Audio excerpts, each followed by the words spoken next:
In part 1, we talked about the activation of our DNA, and this is a concept that is not entirely understood yet. This is something that is happening right now. It's not something that will happen all of a sudden and that you have to wait for. This is something that you and I get to activate by becoming more in tune and aware of ourselves. If we're just sitting around saying, "Goodness, I'm stoked for my DNA to activate, but in the meantime, I'm going to keep eating at McDonald's and keep watching TV for 4 hours a day and keep on being a jerk to people I don't like," then don't expect yourself to experience any profound shifts. The higher strands of your DNA will bring you more in tune with yourself, for they are you, and you have to be the one to choose the path of awareness and unity. So higher strands of DNA, what does this really mean? The portions of the DNA chain that science has presently identified as the double helix represents only the surface portions of the chemical, elemental, and electrical components of the active DNA strands. Science has yet to understand the multidimensional spectra of DNA manifestation, though we are beginning to remember. The human DNA imprint will always appear from external analysis as a two-strand double helix configuration in 3 dimensions. What is not understood is that within the double helix there are, and will be progressively more, additional double helix strands which fuse together. As our understanding evolves into the multidimensional spectra, the understanding of the structure and function of DNA will progressively advance. A team of Russian researchers working with DNA started a project to progressively learn more about DNA by combining forces with linguists, and have dived into the unknown of the 90% of junk DNA which we currently embody. Their findings are evolutionary.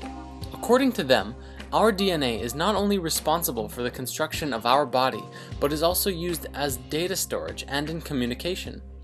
They learned that the 90% of DNA follows the same rules as all of our human language. The way that sentences, paragraphs, and chapters work in a book is the same way that our DNA works. This is the first double helix strand, the one that Western science looks at, which is basically like a sentence of DNA. However, if you step back and see the bigger picture, you begin to see the paragraph.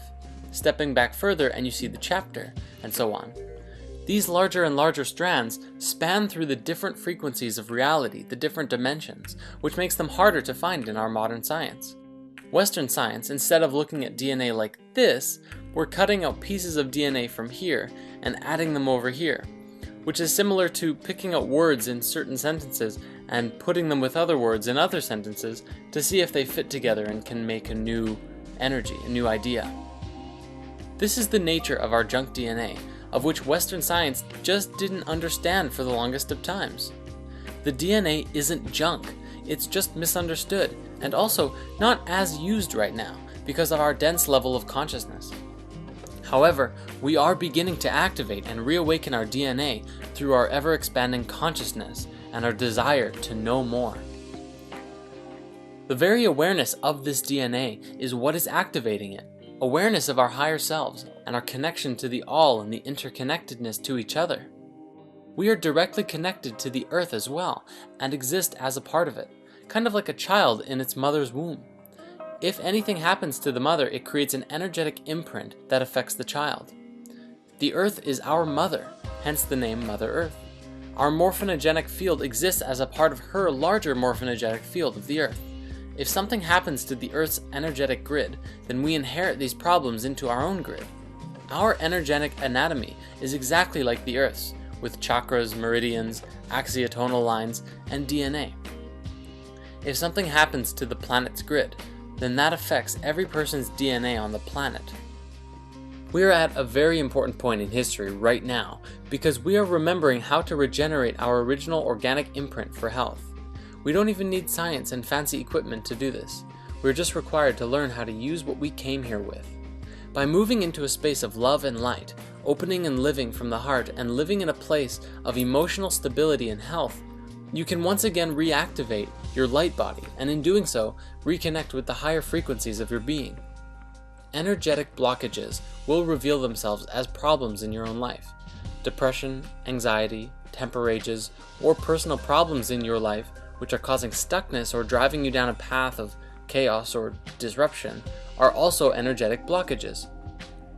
We talk a bit more about this in lesson 13. A lot of teachings online demonstrate that there are specific shapes and geometries that you have to work with, such as the star tetrahedral Merkaba field, to reactivate your light body. This is true, but you also have to remember that the geometry is inherent to your being. It's actually not necessary to put pressure on yourself to put a star tetrahedral Merkaba field around your body and keep each piece spinning opposite to each other at this particular speed, at this particular ratio, and it is important to get the feel of it and understand where it is and what shape it is. Beyond that though, it's more importantly that you put your focus into love, your heart center, and creating a vibrant reality for yourself. Realize that you are a creator and that the experiences that you are having are of your creations. Bring love into your life and all of those around you. The light body will reactivate when you are ready, and you will know when you are ready. My advice is also to work with sacred geometry. If it resonates with you, put conscious thought into understanding things like the yin-yang, the understanding of duality. You can also work with the Trinity, which is understanding mind, body, and spirit, or wisdom, understanding, and beauty. Then there's the 4 elements of creation. Earth is physical, air is mental, water are emotional, and fire is spiritual. If you're familiar with the tarot, you can use it to go so much deeper into understanding the 4 elements, which is the basis of the 4 suits in a playing deck of cards. And the major arcana are the experiences that you go through, the toroidal field geometry, from the path to the Fool to understanding the all, from the singularity all the way around to the singularity. Beyond that, you can also try working with energies, meditate with crystals, go get Reiki, or practice Qigong. The more you work with them, the more receptive you become to feeling the energy fields all around you. The final thing I want to say is this: we are all one, and our DNA is connected. The process of DNA activation is as much a solo journey as it is a collective one. Through conscious conversation, getting in tune with your friends, and opening up your heart to those around you who you can trust will facilitate DNA activation within not just you, but those who you communicate with. Think of it like a big jigsaw puzzle, and everyone has a different piece of this puzzle.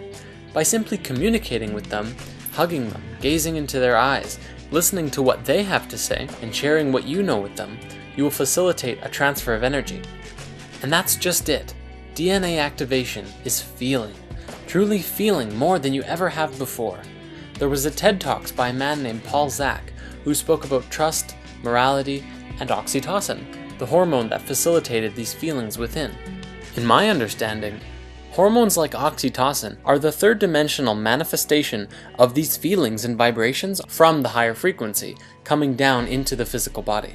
Just as the heart organ is the physical manifestation of the source and center of your being and a different frequency as well. I will link you to this video, and ultimately what he concluded was that physical contact, hugging, holding hands, eye gazing, are some of the most important factors in awakening to your whole self. Opening up true feelings of trust and awareness of yourself and others is what's going to take us to the next level of human connection. For when we can look into another's eyes and see ourselves, that's when we know we're on the right track. Want to change the world? Paul's conclusion was 5 hugs a day. And make them count.